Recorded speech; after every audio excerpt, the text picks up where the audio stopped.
कोई मंदिर में जाए तो कोई पत्थर का भगवान आंखें बंद करके तो नहीं बैठा है, वो भी तो देखते हैं कि इसमें अधिकारी कौन है, किसको भक्ति मार्ग में आगे बढ़ाया जाए।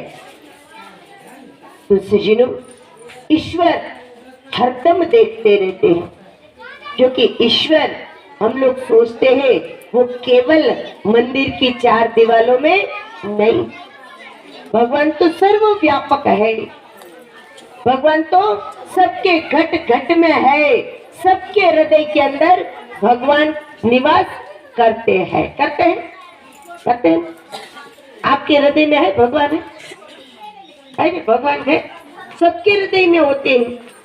हम सबके अंदर भगवान है, लेकिन अपने अंदर रहे भगवान का दर्शन कैसे होगा? कब होगा? जब हम संतों के सानिध्य में बैठेंगे, सत्संग को सुनकर समझेंगे, उसके ऊपर विचार मनन करेंगे, तो अपने अंदर रहे भगवान का दर्शन होता है। पहले समझना तो पड़ेगा, जानना तो पड़ेगा। और इसीलिए हमारे संतों ने कहा कि पहले जानो बाद में मानो। हम जो भगवान को मानते हैं, चाहे महादेव जी को माने, चाहे राम जी को माने, चाहे हनुमान जी को माने, चाहे दुर्गा जी को माने, जो भी मानते हैं, लेकिन उनको जानना भी जरूरी है। कौन जनाएगा? कोई ऐसे आत्मज्ञानी अनुभवी संत अगर मिल जाए तो हमें अपने अंदर वो ईश्वर को जना देते, और तब हमारी भक्ति की शुरुआत होती है। जैसे आप देखो, अभी शादियों का भी सीजन चल रहा है। अगर कोई कुंवारी लड़की को बता दिया जाए कि तुम अपने पति के बारे में कुछ बताओ, अब जिसकी शादी ही नहीं हुई है, अभी पति कौन है वो मालूम ही नहीं है, तो वो क्या बताएगी? तो वो अपने पति का अनुभव क्या बताएगी? अब अभी तो निश्चित ही नहीं हुआ उसका, कोई शादी पक्की नहीं हुई, तो वो क्या बताएगी? लेकिन आप जैसे कोई माता बहनों को पूछा जाए कि तुम्हारे पति के बारे में कुछ बताओ, तो वो घंटा भर बता सकते। कि चाहे कितना भी बताओ, तो सत्संग में आकर बैठने को बताओगे तो आएगा कि नहीं आएगा, यानी क्या क्या वो माता बहनें बता सकते। तो ऐसे जिसने अपने पति को देखा नहीं, पति को जाना नहीं कि कौन उसका पति है, तो वो अपने पति के बारे में कुछ बता नहीं पाएगा।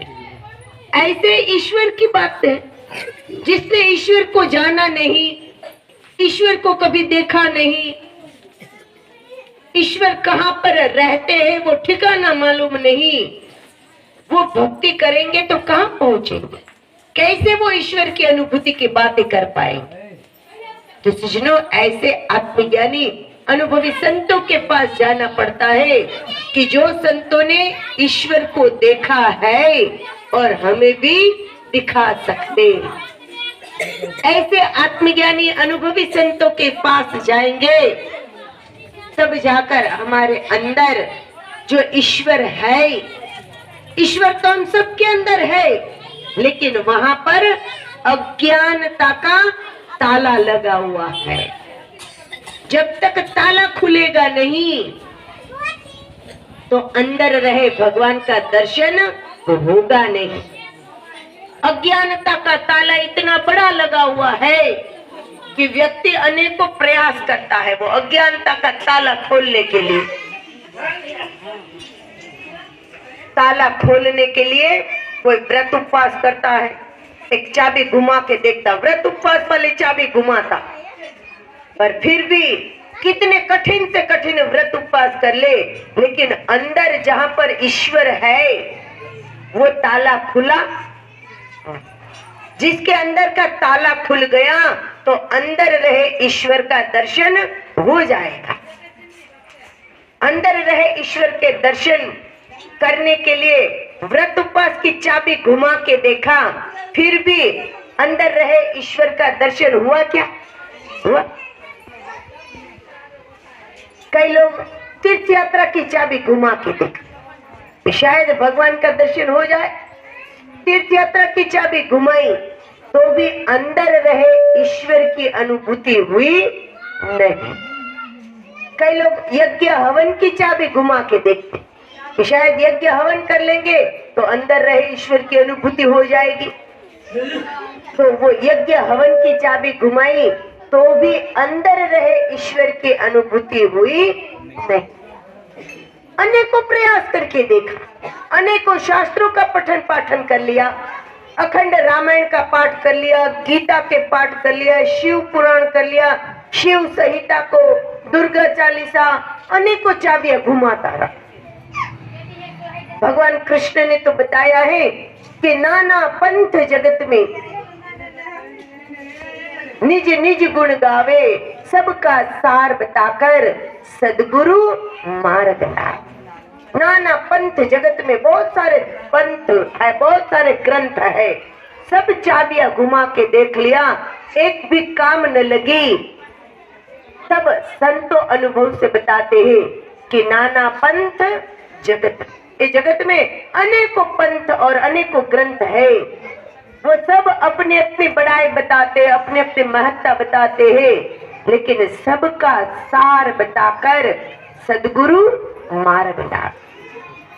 जो सदगुरु समय के सदगुरु होते हैं वो हमें ऐसे एक सरल भक्ति के मार्ग पर ले जाते हैं कि जहां से हम सीधा सरल और शॉर्टकट में अपने अंदर रहे ईश्वर तक पहुंच जाते हैं, पहुंचा जाता है।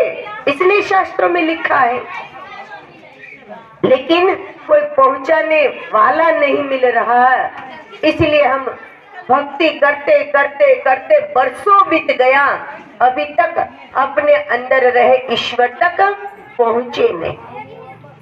और जो संत पहुंच गए उन्होंने कहा कि मैं कहता हूं कागज ले, आंखों देखी, तू कहता है कागज ले। साधु संत बताते वो आंखों देखी अनुभव की बात बता, तो वो कहते हैं कि मैं कहता हूं आंखों देखी, तू कहता है कागज लेखी, तेरा मेरा मनवा कैसे एक हुई। मैं कहता हूं जागत रहियो, तू जाता है सोई रे, तेरा मेरा मनवा कैसे एक हुई। भगवान कहते हैं कि हरदम जागते रहियो। जागना मतलब केवल ये आंख टुकुर टुकुर देख रही है और जाग रहे, उसको जागना नहीं बताया, अपनी अंतरात्मा से जागना है। हमें अपने धर्म शास्त्रों के अनुसार भक्ति करना है कि क्या आज जो हम भक्ति कर रहे हैं ऐसी ही भक्ति महादेव जी ने माँ पार्वती जी को बताई क्या? आज हम जैसी भक्ति करते हैं ऐसी भक्ति प्रभु श्री राम ने हनुमान जी को बताई थी क्या? आज हम जैसी भक्ति करते हैं ऐसी ही भक्ति भगवान कृष्ण ने अर्जुन को बताया था क्या? आज हम समाज के अंदर जो भक्ति का प्रकार देख रहे हैं, अभी हम लोग एक जगह पर मंदिर में गए, सत्संग कर रहा थे, तो एक माता बहन थी, वो साथ में माला भी करते थे, अच्छा माला भी चलती, साथ में सत्संग भी सुनते। तो हमने सोचा कि गीता में, रामायण में, शिव पुराण में, देवी पुराण में कहीं भी तो कहीं भी ऐसी भक्ति का कोई प्रकार नहीं बताया। संतों ने माला की बात बताई, लेकिन कौन सी माला बताई? निरंजन माला, घट में फिरे दिन रात, ऊपर जावे नीचे आवे, श्वास श्वास चल जात, संसारी नर समझे नहीं, बिरथा उम्र विहात, निरंजन माला घट में फिरे दिन रात। हमारे साधु संतों ने माले की बात करी, लेकिन कौन सी माला? अपने घट के अंदर वाली, हाथ में पकड़ के बाहर वाली माला का कोई शास्त्रों में बात नहीं बताई। घट के अंदर वो श्वासों की माला की बात बताई, लेकिन घट के अंदर की माला कोई समझाने वाला न मिला, तो अज्ञानतावश व्यक्ति बाहर की माला लेता है। लेकिन संतों ने तो असली माला बताई, अंदर की बताई, क्योंकि बाहर की माला तो व्यक्ति कहीं गलती से भूल कर आ जाएगा, कभी टूट जाएगी, कभी सड़ जाएगी, कोई चोरी करके ले जा सकता है। बाहर की माला में अनेक व्यवधान है, लेकिन अंदर की जो माला है वो अंदर की माला कैसी है?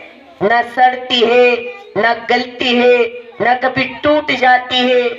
और अगर कभी टूट गई तो बाद में जुड़ेगी क्या?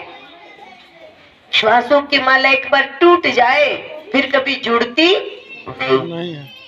तो वो असली जो है ओरिजिनल माला तो अपने अंदर है, और वो अंदर की जो ओरिजिनल सच्ची जो माला है वो माला स्वयं महादेव जी भी करते हैं। आंख बंद कर महादेव जी जब बैठ जाते हैं तो बड़े लंबे समय तक बैठ जाते, और वो अपने ही अंदर महामंत्र का जाप करते, जिसको समझाते हुए रामायण में लिखा है कि महामंत्र जेहि जपत महेशो काशी मुक्ति हेतु उपदेशो। राम सिया राम सिया राम जय जय राम, राम सिया राम जय जय राम।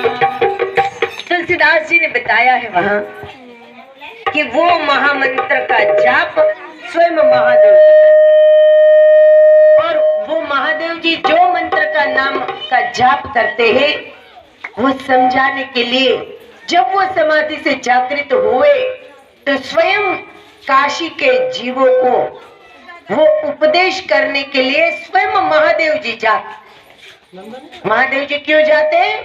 वो महामंत्र का बोध कराने के लिए महामंत्र बताया।